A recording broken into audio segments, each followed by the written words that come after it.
DPRK leader Kim Jong Un held out a rare olive branch to the Republic of Korea on Monday, offering talks over sending a delegation to the Winter Olympic Games in Pyeongchang next month. He struck an unusually conciliatory note in his annual New Year's Day address, declaring his wish for peaceful resolution with our southern neighbor, in his words. But he kept up his attack on the U.S., saying that his country's nuclear ambitions were now complete and the launch button was always on his desk. So are we about to see any kind of rapprochement between the DPRK and its southern neighbor? And how is the situation likely to develop on the Korean Peninsula in 2018? I'm Lukin. Welcome to the first episode of a special series looking forward to the coming year. And joining me are Dr. Jim Walsh, a Senior Research Associate of International Security at the Massachusetts Institute of Technology's Security Studies program from Boston. In Beijing, we have Dr. Zhao Tong, a fellow in the Nuclear Policy program at the Carnegie Tsinghua Center for Global Policy, and Professor Alexander Lukin of the Higher School of Economics in Moscow. Gentlemen, welcome to the show. Dr. Walsh, let me come to you first. With the new year just started around the world, what Kim Jong Un and President Donald Trump said about the Korean Peninsula again caught the world's attention. As I said, Kim Jong Un struck a conciliatory note, quite unusual, whereas President Trump was his usual self. Why do you think Kim made such a gesture? Well, of course, to know what is in the mind of the North Korean leader requires some speculation. Clearly, he did extend an olive branch to President Moon, and that might be for several different reasons. It's important to remember that while North Korean policy is normally to focus on the U.S., normally to suggest that South Korea is a mere puppet who can be ignored, there is this sort of secondary strain in North Korean foreign policy where they will shift from focusing only on the U.S., meeting with only the U.S., making it bilateral, and then shifting tactically to focusing on South Korea. And they may have done that for a couple of reasons. One, it's pretty clear that despite President Moon's efforts, the U.S.-South Korean alliance is not as strong as it should be.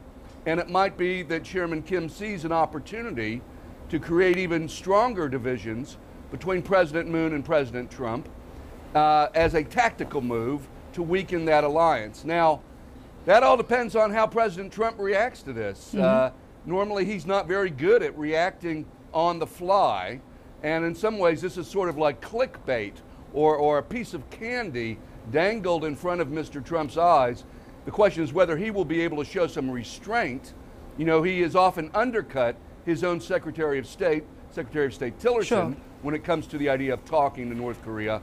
So we're going to have to wait and see what he does now. But at least by motivation, one motivation may be, if it's not working with the U.S., we roll out Plan B, and Plan B is to take up President Moon's earlier offer of inter-Korean dialogue to see where that goes. So that would be my best guess. I got your point. Dr. Zhao, how do you look at the signals behind this seemingly conciliatory gesture of Kim Jong Un? Is there a glimmer of hope in your eyes? Well, I think so, because after successfully testing the Hwasong 15 ICBM, North Korea is now in a different position. It has already achieved all the basic technologies it needs for a strategic nuclear deterrent capability. And therefore, North Korea can afford stop conducting additional ICBM tests. In other words, North Korea can exercise some self-restraint. However, the dilemma for North Korea is the United States won't talk. The United States is very stubborn and insisting that North Korea has to denuclearize. And therefore, I think North Korea now is shifting to engaging with South Korea, hoping that if the North-South relationship can improve, that will make it harder for the United States to consider a military strike on North Korea, and it will make it more difficult for the United States to maintain the so-called maximum pressure campaign on North Korea.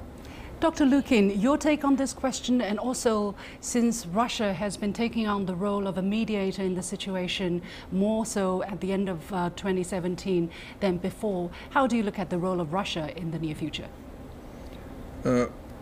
Well, I agree basically with my Chinese colleague that the message of the North Korean leaders' address was that now we are basically nuclear, we are not going to give up the weapons, but we achieved a certain stage that we can afford being conciliatory, but on the condition that we are not giving up nuclear weapons. So their aims are basically achieved. They wanted to have this nuclear weapons as deterrent, now they have it. This is the achievement of everybody, include first of all the United States, who did basically nothing to stop it and did its best to undermine the international efforts to stop it. So now they can talk to various countries. If the United States does not want to talk, it can talk to China, to Russia, to South Korea, or to anybody. And Russia's role here is not the most important. Here I agree with President Trump that China's role should be the most important, because if China wanted to stop a nuclear program in North Korea, it could do that. But it chose not to, because it thought that the costs were too high. Russia has almost no trade with North Korea, and its influence is very limited. So Russia is basically working together with China. Right. China doesn't actually see its role in that. In that China is the only country that can get the DPRK to stop its nuclear program. But let's not talk about this point yet. Dr. Walsh, the ROK on Tuesday offered to respond to the high-level talks proposed by the DPRK, and also it came actually a day after Kim Jong Un said that he's willing to send the delegation to the Olympics. Some analysts say Kim might be trying to drive a wedge between Seoul and Washington as a way to ease international isolation and sanctions. Do you see it in that light? Well, that's sort of what I was talking about when we began the program, but I'm not quite that two-dimensional about it. It's not quite that simple. I, in fact, welcome any dialogue between North Korea and anybody. I'm sort of skeptical about where this is all going to go, but it seems to me the greatest danger here is war by miscalculation, war by accident, and the best medicine for that sort of danger is to have dialogue, whatever the reason, to keep open lines of communication. So while I am skeptical that this inter-Korean opening will lead to some sort of permanent change, I nevertheless support it, because I think it's important to keep North Korea talking to someone, whether it's the South Koreans or the Americans or the Chinese. So I think it's a good development. The only question will be how long it lasts, and then the second question will be how the United States reacts to it. And you know, the president likes Twitter more than most presidents, and so he's bound to say anything. In the past, he has attacked President Moon, unfortunately, suggesting that he is an appeaser. Very bad alliance politics, if you ask me. Not a good idea for the United States to do that. But we're going to I'm going to be sitting anxiously these next 24 hours or so to see how the president responds. But I hope that the dialogue does happen. Right. But I don't have high hopes for results. And I do think there's a lot of tactics going on right now. Right. Basically, on the line is not just the meeting for a discussion about participation in the Olympic Games. The ROK Unification Minister Cho Myong-kyung says the South also proposes the two Koreas meet on January the 9th at the border village of Pyeongchang to discuss how to improve overall ties. So, Dr. Zhao, how likely are these talks to be realized along the line of the Olympic discussions? Well, I think the possible North Korean participation in the Winter Olympic Games provides a good opportunity for the two Koreas to talk about a wide range of issues between the two countries. They can talk about certainly how North Korea can send a delegation to the Games. They can also talk about resuming the channel of military communications which were cut off during the previous years of high tensions between North and South Korea. They can also talk about relaxing some economic pressure on North Korea by, for example, reopening potentially the Kaesong Industrial Park, which has been very helpful for stabilizing the North-South relationship. So it's a golden opportunity to talk about many important issues. I think it's very clear that both Koreas want to make the most out of this opportunity. Mm-hmm. Professor Lukin, there is the question of whether American anxieties and impatience with Pyongyang are building towards U.S. military action in the DPRK or on that peninsula. Senior Trump officials, troubled by the almost 24 missile and nuclear tests Pyongyang has conducted this year, frequently argue that time is running out for diplomacy, holding out the threat of military force. So some military planners privately talk about giving Kim a bloody nose. What could be the unwanted consequences of that kind of moves? Well, I agree with our American colleague that basically there is no danger of war out of calculation, because from the United States is surely a bluff, and everyone understands it. President Trump cannot give an order to attack, if he is in his right mind, to attack North Korea, because the costs would be too high. You know, the capital of South Korea, Seoul, is only about 40 kilometers from the demarcation line. So it will be eliminated, and there will be a lot of deaths, and South Korean people will never forget it. So I think they're not going to do it. On the other hand, North Korea is not going to attack South Korea or the United States because they know they're going to lose in the end. So the only reason for the war, for any kind of war, can be some kind of accident, or like a growing confrontation. You know, standoff and confrontation, and some kind of accidental launch of a missile or something. So from that point of view, it's dangerous. Otherwise, it's just talk. Dr. Walsh, now U.S. National Security Advisor M.R.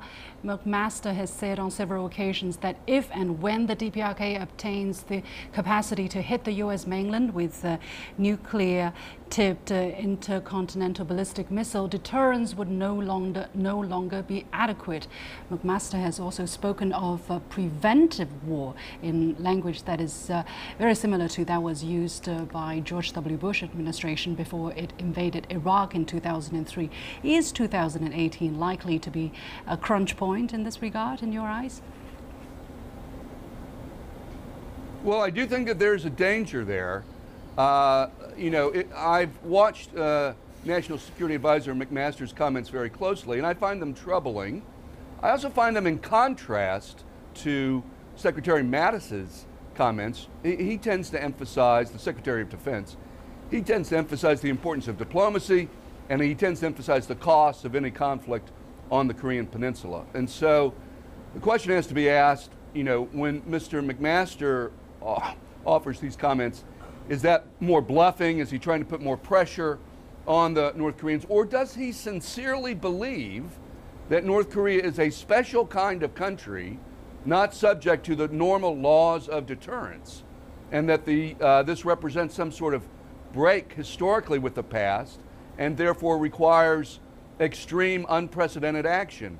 You know, is he bluffing, or is he telling what he believes in his heart? I don't know. But one thing I do know is that Mr. Trump is not a nuclear strategist, and he doesn't understand nuclear war, and he doesn't understand the risks of accidental or inadvertent war. So even though the North Koreans have claimed that they've completed all their preparations for their nuclear program, that's not really true. They don't have a secure second strike. They're sort of in between. They're in between. They're in the not quite there yet, but they're sort of close. And that's normally a very dangerous time for nuclear weapon states. And I will add, just because North Korea has these weapons, the hardware, doesn't mean they understand them, that they have the software to make wise choices about them. And the strategic position on the peninsula is such that if there was a crisis, the incentive structure could shift. They're not going to start a war they think they're going to lose, but if they think there's going to be a war, they may have an incentive to strike first. And so I do think 2018 is going to be, the chances are low, the chances of war are always low, but I do think there's a danger that persists here in 2018, started in 2017, may peak in 2018, and then the question is whether wise heads will prevail, knowledgeable heads will prevail, or whether people are going to be dumb and make mistakes. And that's what we're going to spend the year finding out. Right. We are talking about this actually during this program. That's exactly our question. And you have been watching The Point, a special series on looking ahead the situation on the Korean Peninsula. We'll take a short break. We'll be back right after this.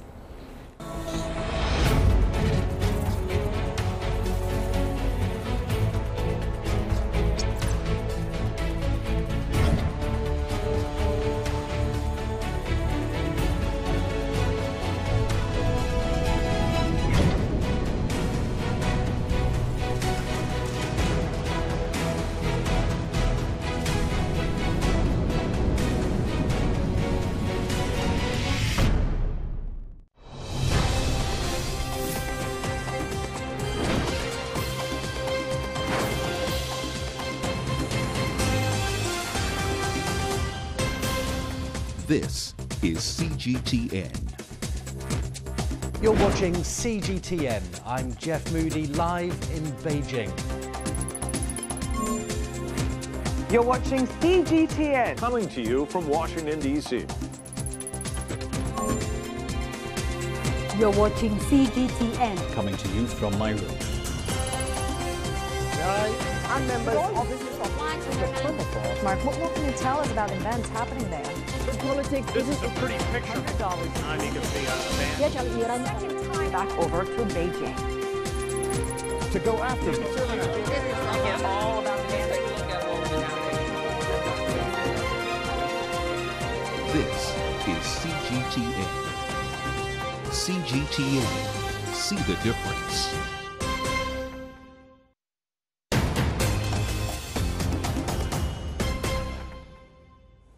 Welcome back. You're watching a special edition of The Point, and today with me are Dr. Jim Walsh from Massachusetts Institute of Technology, Dr. Zhao Tong, a fellow with the Carnegie Tsinghua Center for Global Policy, and Professor Alexander Lukin of the Higher School of Economics.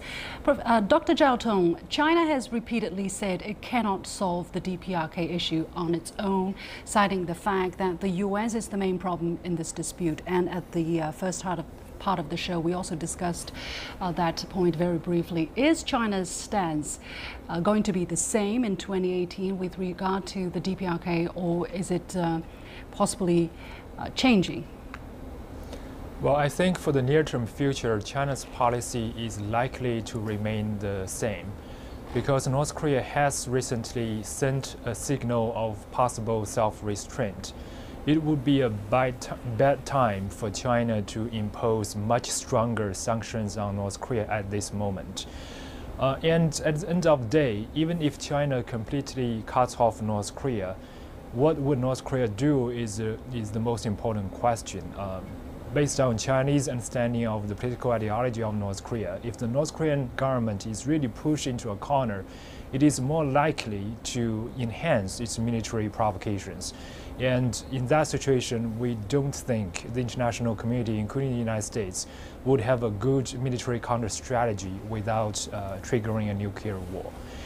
With that said, I still think in North Korea, if North Korea conducts very provocatory military activities, such as shooting a real nuclear warhead on top of an ICBM to the middle of the Pacific, or starting to shoot Hwasong 12 missiles towards the waters near Guam, those extremely provocative activities could change Chinese basic perception about North Korea. So it also depends on what North Korea might do next. Mm-hmm.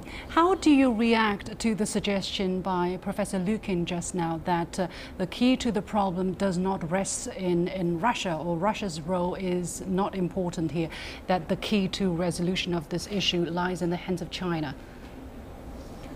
Well, it appears at the surface level that China is most responsible for resolving the North Korean crisis simply because China has the largest volume of trade with North Korea.